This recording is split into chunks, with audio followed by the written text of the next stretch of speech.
Por você aumentou a conversa lá na. Não, eu não vai acontecer aquilo não. Aumentou a conversa lá. Não, eu escutei ela falando que era 7 horas. Desculpa ele, Você falou uma conversa do gatinho, agora que você tá falando. Não, olha, Ele vai dar uísque, eu entendi ela Falando falando essa 7 conversa eu horas. não gosto não. Ele vai dar uísque, ele vai Eu dar ofereci o uísque cara? também. Eu ofereci. Ah, o uísque da pessoa dele.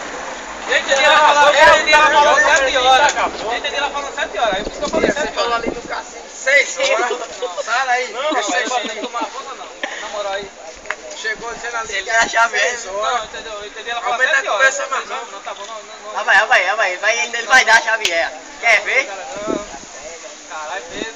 Quero ver que tu vai dar a chave e ele não vai dar a mim. Ei, Valeu. Pedro. Eu dou, bicho. O mamãe do 6, né, cara? Porque tem. Porque tá com medo dele, cara. Ele tá te comendo mesmo, essa porra. Eu digo mesmo, caralho. Você é. Tá te comendo mesmo, caralho. Já só errou na hora. Olha, tá Só errei na hora. É só pra tirar o gosto da boca.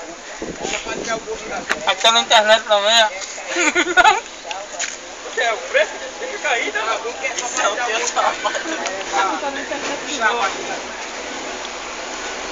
É muito safado. Tá que sono não? É a merda tem que comer.